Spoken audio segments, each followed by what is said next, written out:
এদিকে আরজি করে ডাক্তারি পড়ুয়ার মৃত্যুতে তোলপাড় বাংলা, উত্তাল রাজ্য রাজনীতি। গতকাল নির্যাতিতার বাড়িতে যান বিভিন্ন রাজনৈতিক দলের নেতারা। আজও থমথমে এলাকা, শোকে কাতর পরিবার পরিজনরা। অভিযুক্তের কঠোরতম শাস্তি হোক, এমনটাই দাবি জানাচ্ছেন এলাকার বাসিন্দারা।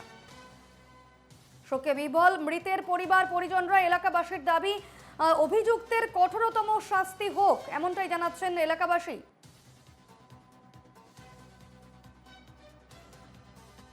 আমরা বিকেলবেলা একটা এলাকাবাসী সবাই মিলে একটা মৌ মিছিল বার করবো পাড়াগতভাবে। এবার সেটা কি দাবি থাকবে? আমরা দাবি থাকবে এটা একটা সিবিআই তদন্ত হোক, একটা আমাদের দাবি থাকবে এলাকাবাসী সবার। আমরা সবাই মিলে এটা বার করব। আর আমরা খুব আমরা আমাদের পাড়ায় একজন ডাক্তার ছিল, আমরা গর্ববোধ করতাম। আজ সেই মেয়েটাকে আমরা হারালাম। সেটার এতটা দুঃখজনক ব্যাপার, কল্পনা করে আপনাকে বোঝাতে পারবো না আমরা।